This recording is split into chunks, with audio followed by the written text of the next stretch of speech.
একবার প্রিপারেশন মূলত একবার, তারপর যেটা সেটা হলো বুস্ট আপ করা।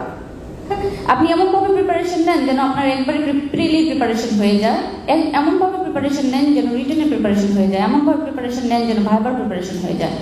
তারপর নেক্সট টাইম যেটা করবেন সেটা জাস্ট বুস্ট আপ করবেন, আপনার জানার পরিধিকে আরো ব্যাপক করবেন। জানাটা শুধু বইয়ের পাতায় সীমাবদ্ধ না। যারা মনে করেন যে ওই যে ভাই আপুরা আমাকে বলেন যে আপু আসলে আপনি এত কিছু কিভাবে সামলান, তাদেরকে আমি বলতে চাই আমি প্রত্যেকটা জিনিস থেকে শিখতে চাই। এটা আমার একটা ভালো গুণ, আল্লাহ তাআলা আমাকে এই গুণটা দিয়েছেন, এই জন্য আমি মহান আল্লাহ তাআলার কাছে অশেষ কৃতজ্ঞ।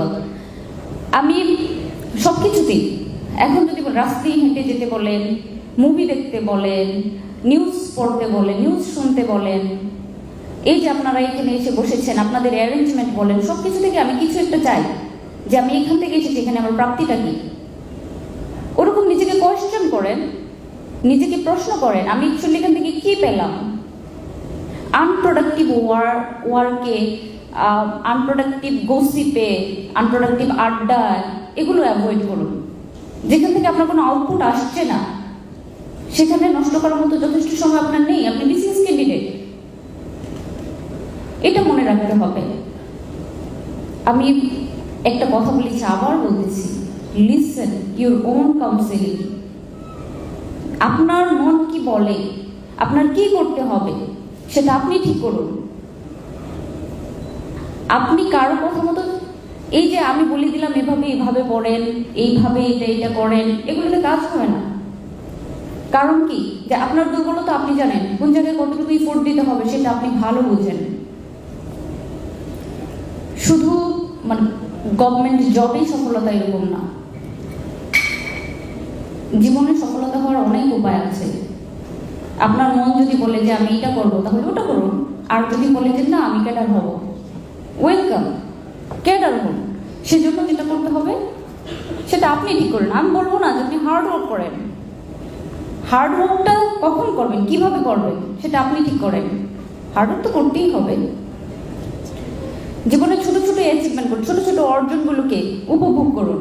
আজকে এই পেপারসটা শেষ, আজকে এই চ্যাপ্টারটা শেষ, আজকে আমার এতটুকু টার্গেট ছিল, হয়ে গেছে, ভেরি গুড।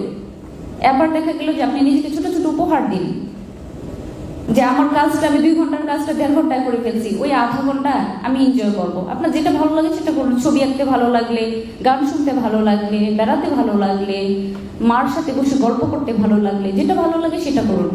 কিন্তু নিজেকে সবসময় এরকম একটা টার্গেটের মধ্যে রাখুন, আমি এতটুকু আগানোর পরে আমি এটা পাবো। ছোট ছোট অর্জনগুলো উপভোগ করুন। এখানে আজকে দেখলাম অনেকের হাততালি দিতে খুব কষ্ট লাগছে, হ্যাঁ, এটা কিন্তু আমি এক্সপেক্ট করি না। কারণ কি, আপনি ওখানে বসে হাততালি দিবেন, আপনার জন্য দেখবেন তারপরে অনেকেই হাততালি দিবেন। অন্যের অর্জনটাকে সবসময় ওয়েলকাম, এবং দেখা গেল কি